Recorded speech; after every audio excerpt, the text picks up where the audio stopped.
Hi, this is Tim of the 1916 Company. Welcome and thanks for logging on. If you love this watch, email me, Team Mosso at the1916company.com for purchase pricing and availability questions concerning this watch. And this watch is a 2023 release from IWC in ceramized titanium. It's the Pilot's Watch Performance 41 Mercedes-Benz AMG Petrona's Formula One team. It's a big name for a watch that's actually pretty modest in size by Pilot's Watch standards, at least at IWC.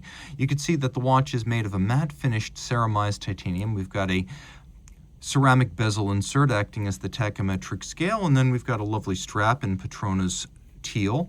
We'll throw the watch on the wrist, but first, dimensions.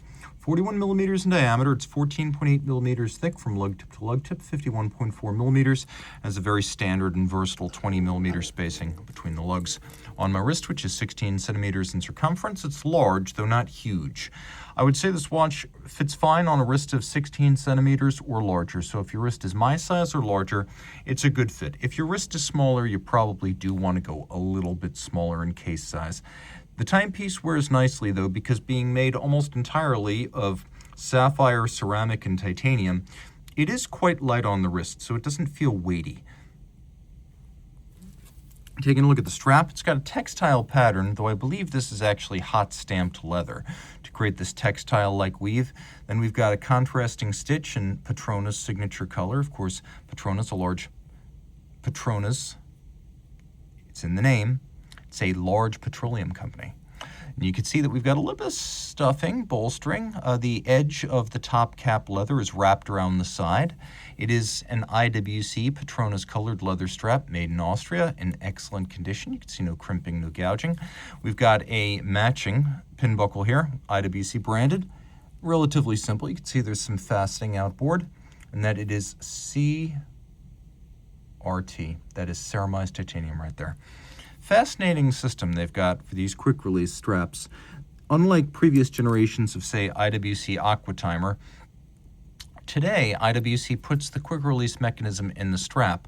So we've got a standard spring bar once that's removed, allowing us to use any OEM or aftermarket 20 millimeter strap. So you get the convenience of quick release, but you also get the versatility of not being locked into some proprietary strap. And then it actually goes together quite easily. It's easy to snap right back on, and you don't feel like there's any insecurity resulting. All of this is very Pilot's Watch style. We've got a screw-down crown. IWC Pilot's Watches are now increasingly rolling out at 100 meters water resistance. So this is a true swimmable timepiece on a water-resistant strap. And then we've got a combination of shoulders for the chronograph pushers, the IWC Motto Probus Scafusia on the crown, simple blended lugs. We've got a little bit of a soft bevel on the top of the lug profile right there. The edge of the bezel is vertical, and then we have this very shallow conical plane, black polished ceramic to match the black polished lacquer dial, which looks fantastic, by the way. Applique numerals. You can see this watch features no shortage of luminescence in the dark. Unlike a lot of IWC Pilot's watches, this is a fully luminescent dial, so it's not just the four corners. Now we've got more Petrona's teal here, including for the day and the date function. We've got hacking, so you can stop everything, set your watch to a reference time. We also have a double quick set system for both the date and the day, just like that. This Formula One inspired watch is a precision machine. It is powered by a Valfleurier designed, but according to IWC, Schaffhausen built movement called the 69385. So we'll turn all of this over and take a quick look. Let's get some details of the dial. You can see the applique indices, the numerals, the azurage concentric pattern of the sub-registers, and we'll turn it all the way over and take a look at that movement. Now it's under a smoked sapphire, but what you're looking at is a movement originally designed by Valfleurier as a drop-in replacement for Valjoux 7750s. So I believe it has exactly the same dimensions in terms of diameter of 30 millimeters. It is a bidirectional magic lever style pawl-based winding system, 4 Hz beat rate, 33 joules. It's got a high horology style 5-position adjustment, double quick set and hacking. And you can see one significant improvement over most 7750s here is that we do have a column wheel function selector. So this movement Has a nice crisp action to it. You can also see that there's not a whole lot of jump or stagger when I start up the chronograph, and that might be surprising given that this does not have a lateral clutch, but it does have an oscillating pinion, which is one feature borrowed from, well, the 7750.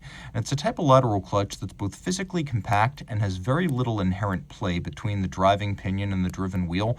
That's why it's a pretty smooth engagement, almost as smooth as a vertical clutch, and always a fun feature to call out. The decoration is mechanical, though it's handsome. We have engine turning, circular Côte de Genève. We have polishing on the ball bearing at center as well as on the screw heads. It's a good looking movement. It's a good looking watch, and I happen to prefer wheels over wings, so I like this F1 theme. Mercedes-Benz, of course, AMG, and they're off to a flying start after the first Grand Prix of the season in Australia. Reach out to Team Mosso at the 1916company.com for purchase and pricing details.